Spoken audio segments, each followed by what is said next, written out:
Bonjour à tous et à toutes. Ceci, c'est une vidéo sur la société médiévale et par rapport au déclin du Moyen Âge. La personne qui vous parle, c'est la prof Gabriela Rojas de l'Institut supérieur des langues.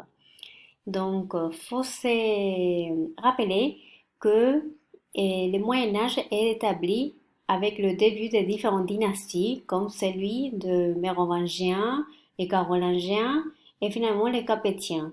Mais les Capétiens n'avaient pas suffisamment de force et l'organisation donc va être établie par ces trois ordres. Les personnes qui travaillent la terre, ceux qui combattent et ceux qui prient. Donc, tous ces différents ordres vont être unis dans des différents royaumes. Et c'est le Saint-Empire qui va succéder l'Empire carolingien. Et bien sûr, il y a la défense des frontières et la défense envers d'autres seigneurs. Dans le cas de l'Allemagne et l'Italie. Donc, ces seigneurs sont des descendants des grands propriétaires terrains qui ont protégé les populations au temps des grandes invasions. Ils sont devenus indépendants du roi et règnent sur leur seigneurie, donc sur leur terre. Ils vont construire ce qu'on appelle les châteaux forts. Donc, ce sont des célèbres châteaux médiévaux pour montrer leur pouvoir. Et ils vont s'associer à différents petits seigneurs qui vont devenir le vassaux. Le vassau, en pluriel, et en singulier, les vassals, il va jurer fidélité à un seigneur lors de la cérémonie de l'hommage. Et il va établir une sorte de dépendance entre les seigneurs et les vassaux. Les vassals, donc, ils doivent au seigneur de l'aide militaire, de l'aide financière et du conseil et en échange, le seigneur qui va lui donner une terre pour vivre, et ça c'est les fiefs, la protection et la défense en justice. Bon, bien sûr que pendant ces périodes, le pouvoir royal qui va devenir faible et ils vont essayer de combattre ces seigneurs. Ils vont établir donc une sorte de lettre, ça c'est la Magna Carta, pour se protéger. Dans ces châteaux forts et tout ce qui est le seigneur féodal, il y aura aussi une partie de la communauté qui va être les chevaliers. Les chevaliers, donc, c'est un statut et ce sont les guerriers qui vont combattre à cheval. Ils vont déjà apprendre ces métiers à l'âge très jeune, depuis l'enfance, qui vont recevoir leur équipement. Donc, c'est l'épée, l'éperon, les côtés de maille et le mot. Et ils auront toute une vie de chevalier et le chevalier aussi est un chrétien. Donc, il va avoir des règles morales par rapport à la chevalerie. Et là, on a de nouveau le seigneur qui va être comme le maître qui va commander, juger et punir les habitants de la seigneurie. Ça, c'est donc les paysans. Les paysans qui peuvent se réfugier dans les châteaux en cas de guerre. Et en échange, de nouveau, c'est la question de protection et qui vont exiger certains corvées et revendances. Ça, c'est par rapport à l'agriculture. Donc, il y aura toute la majorité de la production d'agriculteurs qui vont donner aux seigneurs et ils vont devoir aussi payer des taxes. Et il y a des différences entre les paysans. Il y a les villeins qui sont des paysans libres et les serfs. Les serfs que sont comme des sortes d'objets qui vont appartenir au seigneur et ne peuvent même pas se marier sans son accord. Ils vont travailler tous les jours avec des outils rudimentaires. Ils vont cultiver des céréales qui forment la base de l'alimentation. Pendant ces périodes, les manques de nourriture est courant. Et là, on aura, à côté du Seigneur, la force de l'Église. L'Église au Moyen Âge tient une place essentielle dans la société parce que les membres de cette Église qui font partie du clergé, ils vont se distinguer parmi ceux qui vivent avec les hommes et d'autres qui vont aller très loin et ça, c'est donc les moines et les moniales. Actuellement, quand on visite l'Europe, il y a tout un tourisme religieux et c'est souvent ce sont des visites au monastère. Et on va voir que pendant toutes ces périodes, l'Europe médiévale va établir un emploi du temps d'une vie quotidienne qui est rythmée par la religion, avec les différentes cérémonies de la vie. Celle du mariage, les messes et les fêtes religieuses.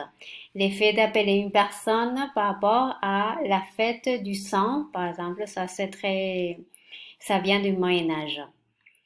Et pendant ces périodes, c'est le clergé qui va assurer l'enseignement. Donc, tous les copies, savoir écrire et lire, c'était quelque chose dédié seulement au clergé. La diffusion du savoir, la médecine et l'aide aux pauvres dans les hôpitaux.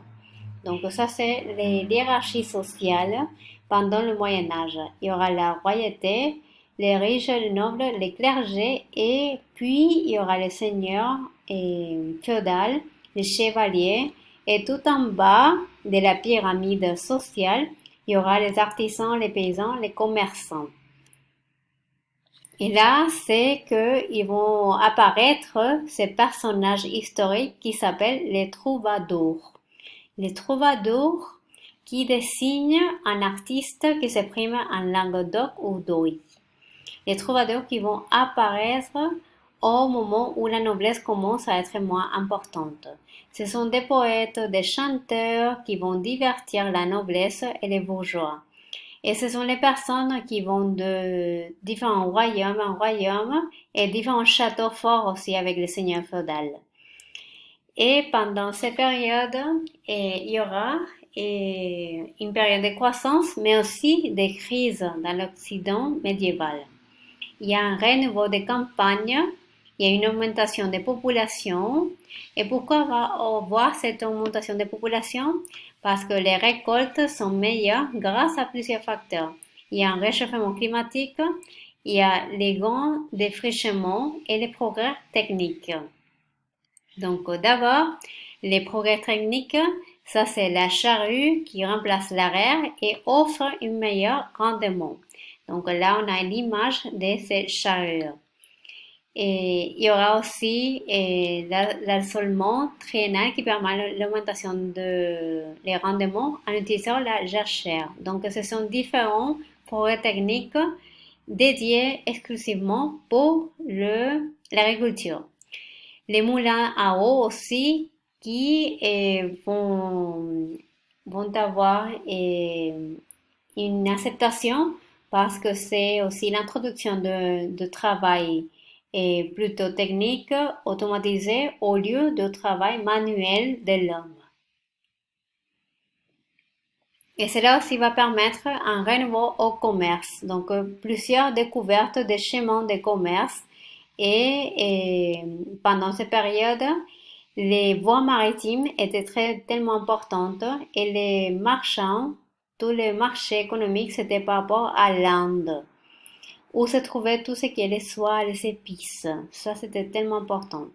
Donc là, vous voyez dans la carte les différentes voies maritimes de marchands. Donc le marchand aussi aura un rôle important et qui fera le déclin de ces sociétés médiévales. Donc justement, les grands seigneurs vont protéger les marchands et les routes vont devenir plus sûres. Et là, c'est le développement du commerce. Il y aura donc ces trois grandes régions d'échange, la Champagne et les lieux de grandes foires entre les marchands du nord et ceux du sud, l'Italie où ils vont arriver les produits de luxe comme les épices et la soie, la Flandre, ces régions qui va accueillir les commerces du nord, les bois, les blés, les fourrures, ça c'est pour les vêtements, et la laine. C'est là que se sont fabriqués les draps. les draps, et par exemple, on l'utilise avec et, comme couverture du lit. Ça, c'est un drap. Donc, les marchands vont avoir une participation importante dans ces sociétés médiévales. Et ils sont notamment des étrangers ou des juifs et bien sûr l'Église catholique qui va les condamner. Et ils vont donc se présenter dans différents bourgs et les foires. Et plus tard, ils vont devenir ce qu'on appelle la classe sociale, la bourgeoisie. Ils n'avaient pas de pouvoir de décision et tout petit à petit, ils vont avoir plus de participation politique et des avantages économiques. Et donc la bourgeoisie au XIIIe siècle sera continuellement en lutte avec la noblesse et les clergés.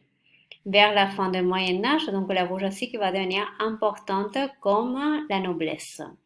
Et tout cela est accompagné au renouveau urbain. Donc la population de la ville augmente et là, il faut construire. Il faut construire des remparts, il faut construire donc des corporations et aussi c'est l'origine de l'hôtel de ville. Et cela tout va aller vers la fin du Moyen Âge. La fin du Moyen Âge, et il y aura toute une période de famine, l'apparition de la peste noire, des longues guerres qui vont finir avec des massacres et des pillages. Donc, ce sont des révoltes qu'il y a envers les seigneurs et la question de payer les impôts. Les petits peuples des villes qui vont se soulever contre les bourgeois.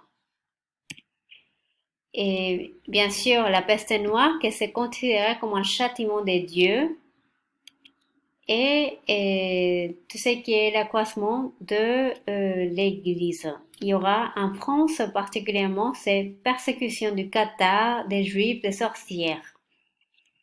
La peste noire qui est considérée comme la danse macabre. Donc avec ça, on va finir ces petits côtés de la société médiévale pour donner début au temps moderne qu'on va traiter les cours suivantes. Merci pour l'attention.